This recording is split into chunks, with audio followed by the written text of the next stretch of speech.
Well, good morning, everyone. Welcome back. Johnathon Cole here with the Silenced Sirens. Just checking in, hoping everybody is doing okay out there as we come on this beautiful Wednesday morning here in Alberta. It was a couple of days ago. There's been a couple of people now post and repost on the news article that CTV did about the misconduct within the Royal Canadian Mounted Police in Canada. And I'm sure proud of all the people that commented and tried to change the narrative on what that said, because I think that's super important. There's a lot of negativity that's spread about law enforcement and about policing, about any first responders out there around the world.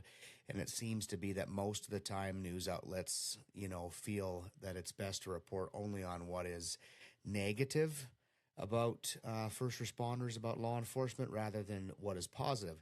And we can't change that, but what we can change is we can change the narrative in the way that we take things, the way that we read things, and the way that we interpret what is put out there for the world to see. And in this instance, they talked about misconduct cases within the RCMP and the difference in the misconduct cases being 400 in the year of 2024. And they really portrayed it to be like it was a bad thing. And I think there are, I'm sure there are. And, there are people out there that do the wrong thing at the wrong time and they get reprimanded for it. But it was just honed in on about the negativity in the fact that there was 400 misconduct reported cases within the Royal Canadian Mounted Police in 2024.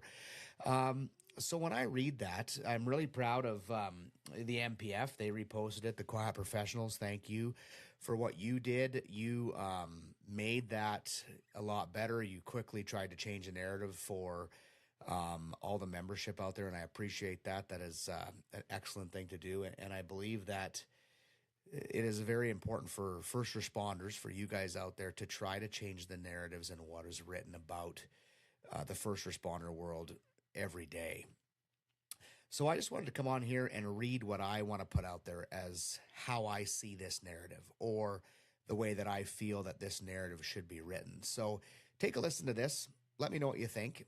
If you have any comments, comment below on this video. I love to hear all the comments. I want to engage with membership. I want to engage with first responders to make the first responder world a better place, a better morale, a happier place to be in, and a happier mental health discipline out there.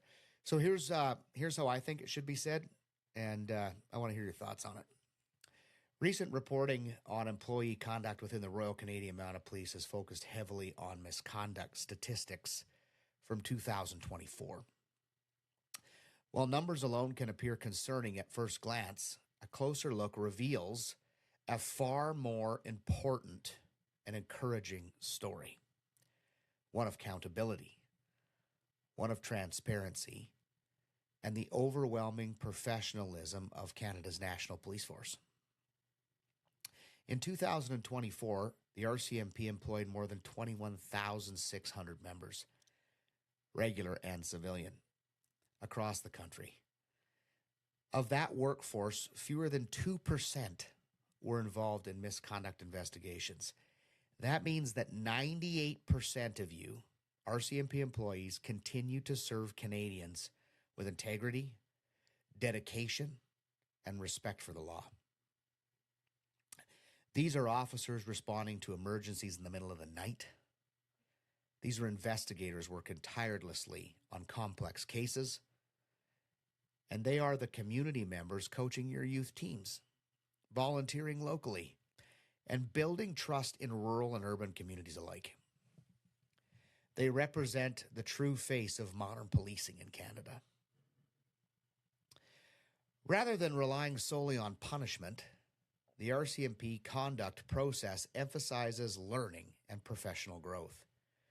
In over 70% of cases reviewed in 2024, members received remedial or corrective support, such as additional training, mentoring, and closer supervision.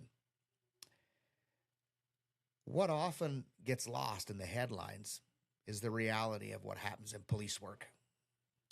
RCMP members and police alike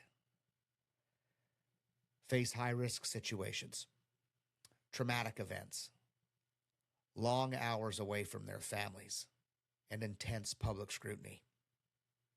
and emotional and psychological strain. Despite these challenges, the vast majority continue to serve with professionalism and dedication, and they show up every day.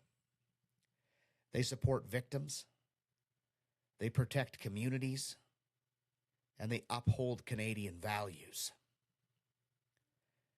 That commitment deserves recognition. Public discussion around policing must remain balanced. Accountability is essential, but so is fairness.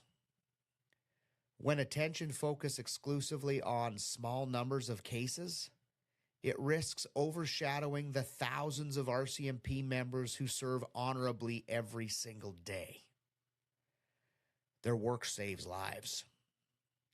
Their presence built safety. And their dedication strengthens the communities that they serve.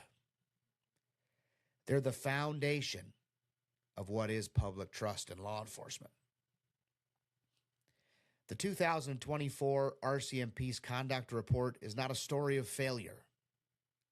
It's a story of responsibility, transparency, and continuous improvement.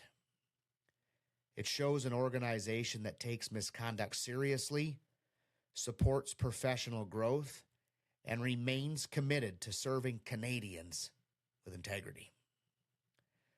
Most importantly, it highlights the quiet, consistent excellence of the vast majority of RCMP employees, men and women who wear the badge with pride and continue to earn trust of the communities that they serve. When we look at that written that way, when we look at that narrative, it tells the same story, but it switches from the negative to the positive. And I think if you can work towards, as first responders, police officers, to change that narrative, to take that narrative and make it positive, it makes it a whole lot easier for you to boost your own morale and for us to boost the morales of our organization. Have a read. Tell me what you think. And thanks for joining me once again on the Silenced Sirens.